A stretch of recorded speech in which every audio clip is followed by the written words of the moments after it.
आप भी ब्रेक दबाने के नाम पे क्लच दबाते हो, रेयर ब्रेक दबा देते हो और फिर सिटी राइड्स हो, हाईवे राइड्स हो या आपकी इमरजेंसी सिचुएशन हो, बाइक को परफेक्ट तरीके से रोकने के लिए हमें 3 चीज़ें आनी चाहिए: progressive braking, engine braking, rev matching. Progressive braking 70% front brake, 30% rear brake. ऐसे नीचे वाला 70% का मतलब है हमें इस पे ज़्यादा रिलाई करना है, क्योंकि जब भी हम ब्रेक मारते हैं हमारा वेट और सारा बाइक का वेट अगले टायर पे आता है। अगली ब्रेक पिछली ब्रेक से ज़्यादा इंपॉर्टेंट होती है। पिछली ब्रेक आपको स्किड करवा सकती है, अगली ब्रेक आपको स्किड नहीं करवाएगी अगर आप प्रोग्रेसिव ब्रेकिंग करेंगे। एकदम से अगर आप मारेंगे तो स्टॉप भी हो सकती है बाइक।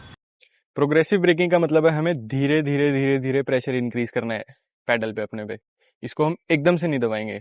इमरजेंसी में वैसे हम एकदम से दबाते हैं, पर अगर हम प्रैक्टिस करेंगे तो हमें आदत हो जाएगी धीरे धीरे प्रेशर बढ़ाने की, ताकि एबीएस भी अपने टाइम से किक इन करे और हमें भी आदत हो। अगर हमारे पास बिना एबीएस की भी बाइक है अगर, तो हम धीरे धीरे दबाएं ताकि स्किड ना हो, स्टॉप ही ना हो। सेम लॉजिक रेयर ब्रेक के साथ, धीरे धीरे एंगेज करनी है। एकदम से एंगेज करेंगे और आपकी बाइक में अगर एबीएस नहीं है तो स्किड भी हो सकता है। एबीएस है तो वो एकदम से एंगेज होगा जिससे आपकी ब्रेक ऊपर भी आ सकती है। और ब्रेक करते हुए हमें क्लच कभी भी नहीं दबाना है। क्लच हम जब भी दबाते हैं हमारा पिछला टायर फ्री हो जाता है, वो सिर्फ रोड की फ्रिक्शन से रुकता है। क्लच दबाने के बाद इंजन की फोर्स उस पर से हट जाती है, जिससे हमारा ब्रेकिंग टाइम और ब्रेकिंग डिस्टेंस दोनों बढ़ जाता है, जिसका एग्जांपल मैं अभी आपको दिखाऊंगा। 30 की स्पीड पे क्लच में दबा देता हूँ, देखते हैं बाइक कब तक रुकती है।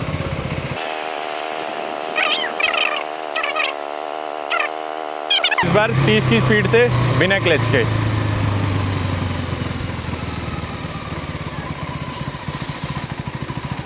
अब आरपीएम स्टेबल हो गया, अभी अपने आप क्लच पे चल रही है। तो देखा कितना डिफरेंस है। तो ये जो डिफरेंस है बाइक के रुकने में, सोचो आप इतने सेकंड अगर आप पहले रुक जाओ, आपका डिस्टेंस कितना बच जाएगा और एक्सीडेंट के टाइम पे आप भी बच जाओगे।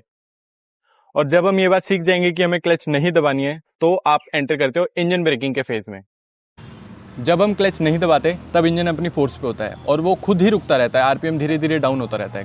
और अगर कभी इंजन ब्रेकिंग प्रॉपर फील करनी हो ना, डाउन हिल आना कभी भी बिना क्लच के, इंजन अपने आप देखो रुकता है, रुकता है, रुकता है, चलता है, रुकता है, चलता है, रुकता है, ऐसे चलता है वो।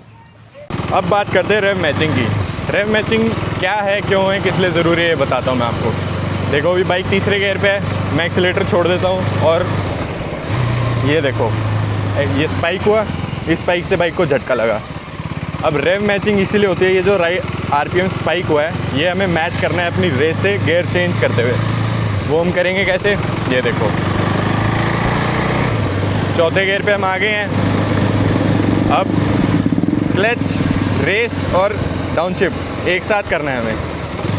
ऐसे देखो कोई झटका नहीं लगा, गियर चेंज हो गया। एक बार फिर से करके दिखाता हूँ आपको। 5वें गियर पे आ गए हम, 5वें से तीसरे पे चलते, 2 बार करते हैं। ये देखो, ये देखो, ये होती है रेव मैचिंग। इससे आपके डाउनशिफ्ट स्मूथ होंगे, इंजन ब्रेकिंग प्रॉपरली काम करेगी। अगर आपका भी प्लान मेरी तरह बाइक पे घूमने का है, हाईवे राइड, सिटी राइड, कुछ भी करने का है, तो आपको ब्रेकिंग करने का प्रॉपर तरीका आना चाहिए। और भाई को ऐसे ही कंटेंट के लिए फॉलो कर लो। तब तक के लिए पीस आउट। क्या आप भी ब्रेकिंग के नाम पे क्लच दबाते हो, रेयर ब्रेक दबा देते हो? इमरजेंसी के टाइम पे बाइक को सबसे अच्छे तरीके से रोकने के लिए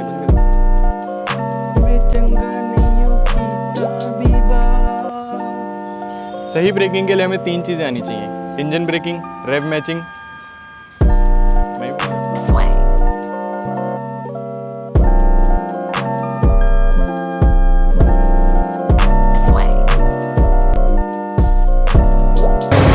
ये देखो, ये देखो।